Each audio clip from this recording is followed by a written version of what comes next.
विश्वकर्मा भगवान की जय। सर्वने जय विश्वकर्मा।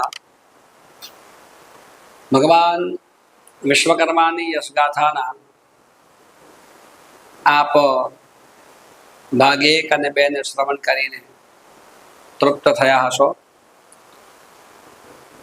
આ વિશ્વકર્મા ગાથા વિશ્વકર્માના પુત્રો માટે ખાસ કરીને રજૂ કરી રહ્યા છીએ, જેમાં આપણું જે ખંભાત ગામ છે એ ખંભાત ગામની અંદર ભગવાન વિશ્વકર્મા સ્વયં પધારીને જે કંઈ પણ કાર્ય કરીને ગયા છે, જે કંઈ પણ નિર્માણ કાર્ય એમણે કર્યા છે તેને આપ સમક્ષ હું ઉજાગર કરવાનો પ્રયાસ કરી રહ્યો છું।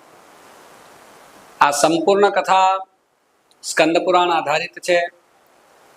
સ્કંદ પુરાણના માહેશ્વર અને કુમારિકા ખંડની અંદર આપણા ગુપ્ત ક્ષેત્ર એટલે ખંભાતની કથા વિદ્યમાન છે। આ કથાના 2 ભાગ મેં આપની સમક્ષ રજૂ કર્યા છે। પ્રથમ ભાગમાં વિશ્વકર્મા વંશીઓ માટેની થોડી વાત કરવામાં આવી છે। બીજા ભાગની અંદર તારકાસુરના વધની વાત કરી છે, જે તારાપુરની અંદર આખો પ્રસંગ છે યુદ્ધનો, તે આપ સમક્ષ મેં બીજા ભાગમાં રજૂ કરેલો છે। આજે ત્રીજા ભાગની અંદર ભગવાન વિશ્વકર્મા આ ગુપ્ત ક્ષેત્રમાં આવી અને કેવું દૈવિક કાર્ય કરેલું છે તેની ઝાંખી કરાવવાનો પ્રયાસ હું કરી રહ્યો છું। બીજા ભાગની કથાને અત્યારે લેતો નથી, પણ આપ બધાએ શ્રવણ કરી હશે, આપને ખબર છે બીજા ભાગની અંદર કુમાર કાર્તિકેય દ્વારા તારકાસુરનો વધ થયો છે।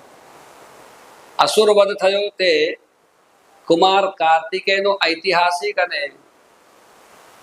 ખૂબ દિવ્ય વિજય છે, એટલે દેવતાઓએ કુમાર કાર્તિકની સ્તુતિ કરી છે, કુમાર કાર્તિકને ખૂબ જ અભિનંદન પાઠવ્યા છે।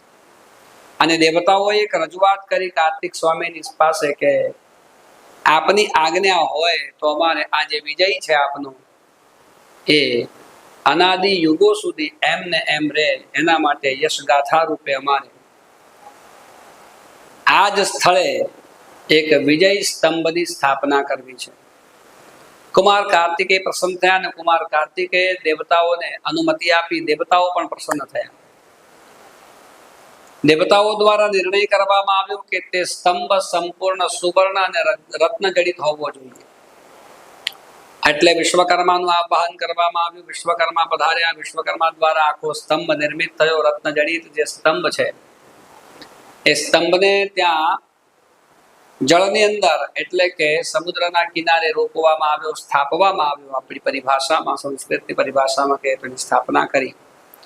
દેવતાઓએ કુમાર કાર્તિકની સ્તુતિ પ્રાર્થના કરી, કુમાર કાર્તિકે મહાદેવનું આહ્વાન કર્યું, મહાદેવની પ્રાર્થના કરી અને કુમાર કાર્તિકે આ સ્તંભની રક્ષા માટે અને આ સ્તંભનું મહાત્મય જળવાય અને દિન પ્રતિદિનનું મહાત્મય વધે તેના માટે મહાદેવજીના ચરણોમાં પ્રાર્થના કરી।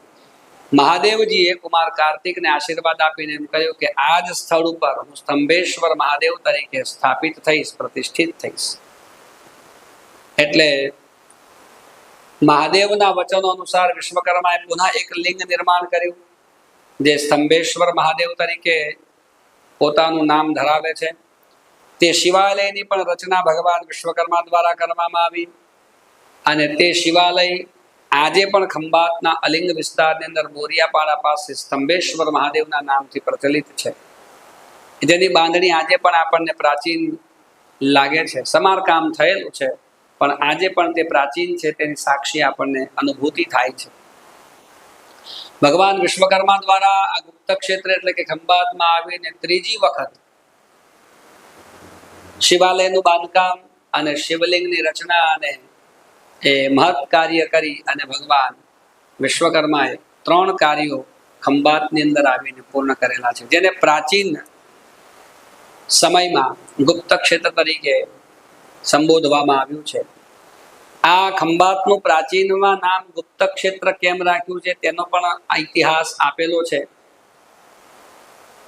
અને ખંભાતમાં આવીને ભગવાન વિશ્વકર્માએ ન કેવલ શિવાલય અને શિવલિંગની જ રચના કરી છે, ભગવાન વિશ્વકર્માએ બહુદક નામનો કુંડ પણ બનાવ્યો છે. ભગવાન વિશ્વકર્મા દ્વારા કુંડના પણ નિર્માણ થયા છે. ભગવાન વિશ્વકર્મા દ્વારા તળાવની પણ વ્યવસ્થા કરવામાં આવી છે. તે આવનારા વિડીયોમાં હું તમને તમારી સમક્ષ રજૂ કરવાનો પ્રયાસ કરીશ. સર્વને જય વિશ્વકર્મા.